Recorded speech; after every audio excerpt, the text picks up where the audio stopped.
Hukum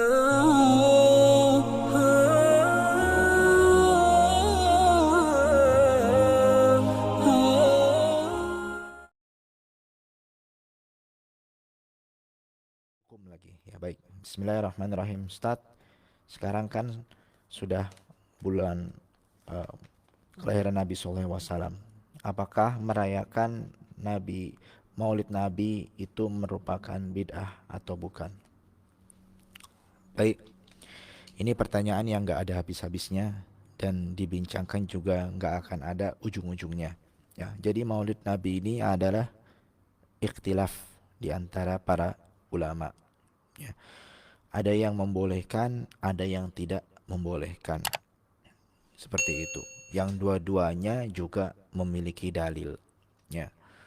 Jadi yang perlu disikapi, saya nggak mau membincangkan mengenai dalil yang membolehkan ataupun dalil yang tidak membolehkan, karena perbincangan ini sudah banyak diceritakan oleh para ustadz-ustadz yang lain juga, dan juga sudah terlalu sering. Ya. Jadi mungkin sudah paham kebanyakan dalil-dalilnya, asalnya, muasalnya maulid itu dari mana, kemudian manfaatnya seperti apa, ya. Jadi bagi saya simpel saja, ya. Bagi yang mau merayakan, silahkan merayakan. Alhamdulillah, karena dalam maulid itu isinya ada doa, ada sholawat, ada bacaan Quran, ada mengingat perjuangan Nabi, ada tazkirah, ada silaturahim, hal-hal bagus, ya. Ajaklah orang kepada jalan Allah Subhanahu wa taala. Dan ini adalah salah satu wasilah yang paling bagus. Sehingga tidak ada masalah. Ya, kenapa? Karena Maulid ini sendiri kan bukan seperti ibadah baru. Itu kan seperti casingnya saja, Maulid Nabi. Tapi isinya kan ya ada tazkirah, ada doa, ada salawat, ada bacaan Al-Quran, ada mengingat perjuangan Nabi Shallallahu Alaihi Wasallam. Ini adalah hal-hal baik, ya, yang dibingkai dengan acara yang namanya Maulid.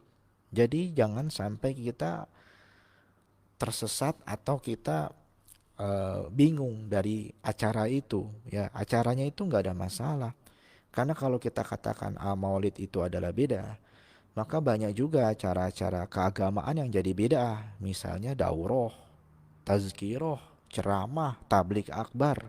Ini zaman Nabi nggak ada acara-acara seperti ini. Loh, tapi kan bukan itu, kan cuman kontennya Ustadz. Dalamnya kan ceramah biasa juga, tazkirah, baca Quran lah, ya sama dengan maulid tadi, ya kan?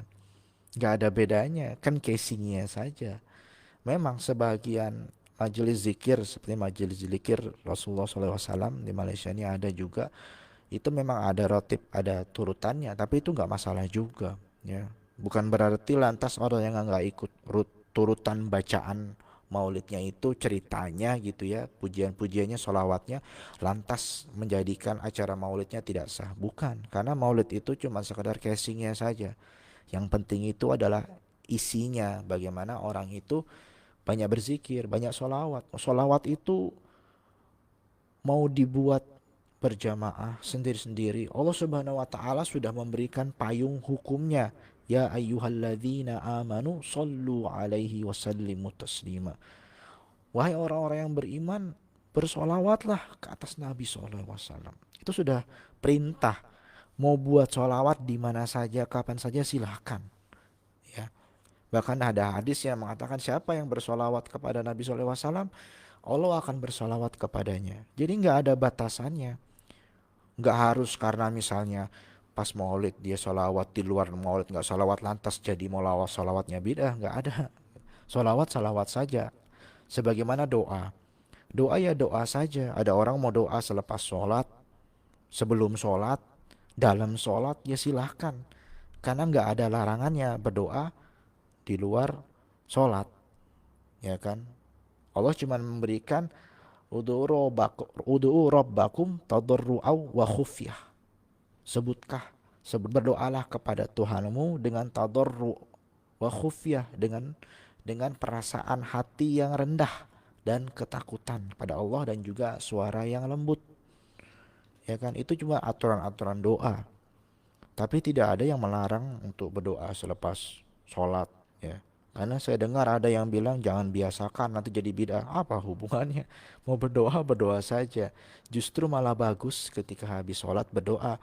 Karena kita masih khusyuk, kita masih ada wudhu, kita menghadap kiblat, kita dalam kebaikan, kita dalam rumah Allah Subhanahu wa taala. Maka coba antum semua bayangkan, kira-kira yang lebih dijawab doanya, yang lebih makbul doanya, orang yang sholat dalam kondisi seperti itu atau orang yang doa di tengah pasar yang lagi berisik. Ya, silahkan saja dipikir itu kan. Ya. Jadi kita jangan terlalu saklek dengan perkara ini. Begitu juga dengan maulid, ya kan? Karena bisa jadi orang yang bilang ya mau jangan mengkhususkan sholawat pada maulid Nabi. Ya nggak apa-apa. Masih untung bisa sholawat. Nanti kalau umur nggak sampai lagi mungkin nggak bisa. Masih untung setahun sekali daripada nggak pernah. Pikirnya begitu, ya. Dan orang yang tidak membolehkan, karena yang tadi itu dalilnya banyak, nggak cuman tadi secara saya soroti secara casing ibadahnya, tapi juga adalah bagaimana hadis-hadis yang ketika Nabi SAW ditanya kenapa beliau sering berpuasa pada hari Senin, suka berpuasa pada hari Senin. Beliau menjawab, karena Senin itu adalah hari kelahiranku. Ya. Kenapa hari Kamis punya berpuasa? Karena hari Kamis itu adalah hari diangkatnya amal-amal. Ya. Jadi Nabi SAW ingin ketika amal itu diangkat kepada Allah Subhanahu Wa Taala, maka beliau dalam kondisi berpuasa. Nah, jadi sebetulnya ada perasaan oleh Nabi SAW, beliau mengagungkan hari kelahirannya. Ya, sehingga dalil inilah yang diambil juga oleh para ulama-ulama untuk membolehkan mengadakan acara Maulid Nabi Shallallahu Alaihi Wasallam. Karena walaupun Nabi Shallallahu Alaihi Wasallam tidak terlalu, artinya tidak seperti center ya, orangnya tidak menganggap bahwa beliau ingin menjaga atau beliau tidak banyak saat itu perkara-perkara yang lebih penting lagi dibanding merayakan hari hari kelahiran beliau. Tetapi para sahabat, kalau kita mau belajar bagaimana cara memuliakan para Nabi SAW, belajarlah dari para sahabat. Ya, kisah-kisahnya banyak. Bahkan yang paling masyhur adalah kisah di mana uh, Sayyidina Khalid bin Walid, ya, ketika berperang, dalam topi perangnya itu ada sebuah beberapa helai rambut Nabi SAW, yang beliau sangat cinta dengan Nabi, sehingga ketika ada yang dulu ketika Nabi memotong rambutnya, ya, lalu beliau ambil masukkan ke dalam topi perang beliau, beliau pakai setiap perang, beliau pakai itu sebagai bukti bahwa Rasulullah ada bersama beliau ketika sedang berperang. Perasaannya itu bagaimana para sahabat mencintai nabinya, ya kan? Kalau kita mau belajar, belajar dari mereka. Kita nggak bisa ngambil rambut atau apa yang punya nabi. Jadi paling minimum ketika hari kelahiran beliau, kita ingat lagi beliau. Mungkin biasanya kita lupa. Ya mohon maaf, mungkin kalau orang yang udah sering ingat jadi nggak perlu maulid, silahkan ya. Kalau kita mungkin yang sering sibuk dengan dunia, sering ini jadi suka lupa dengan nabi kita, suka lupa dengan pengorbanan beliau pada kita. Ya karena siapa yang mencintai Nabi SAW, Allah akan mencintainya. Nah, ini salah satu momentum untuk menumbuhkan kembali kecintaan ketika kecintaan itu sudah hilang atau tertutupi oleh sibuknya dunia, ya. Jadi begitu, itu alasan orang-orang yang membolehkan. Kemudian yang tidak membolehkan sudah tahu karena memang tidak pernah buat, ya, Nabi SAW tidak pernah buat. Karena saat itu juga memang kondisi keislaman kan sangat-sangat, ya, masih rapuh kondisinya saat itu. Kemudian baru Futuh Mekah dan tidak lama pula beliau Futuh Mekah, kemudian beliau meninggal. Ya, ada beberapa perangan setelah itu, tetapi itu saja. Nah, jadi banyak perkara-perkara lain yang lebih perlu diperbuat saat itu dibanding sekedar menjalankan hari memeriahkan hari kelahiran beliau. Jadi mungkin beliau seperti itu kondisinya, ya. Allahu a'lam bishawab. Ya, jadi tidak pernah dibuat pada zaman Nabi. Jadi bagi yang tidak mau buat ya tidak apa-apa, saling menghormati saja. Bagi yang mau membuat ya boleh juga.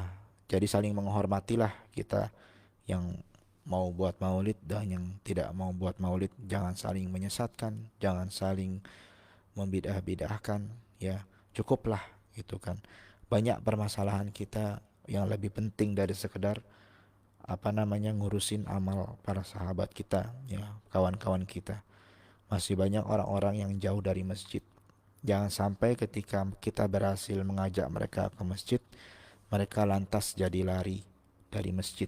Nah, ini yang tidak baik, karena banyak orang yang tidak sholat, tidak mengenal Islam, apalagi tidak mengenal Nabi. Nah, jadi janganlah kita malah berbalahan pada perkara-perkara yang seperti ini. Intinya saling menghormati saja. Yang mau buat, buat, alhamdulillah bagus. Yang tidak mau buat, silakan juga, tidak apa-apa. Dan saling menghargai. Insya Allah kalau kita bersinergi seperti ini, nanti masalah-masalah umat yang lebih besar bisa kita tanggulangi dan bisa kita perbaiki bersama-sama.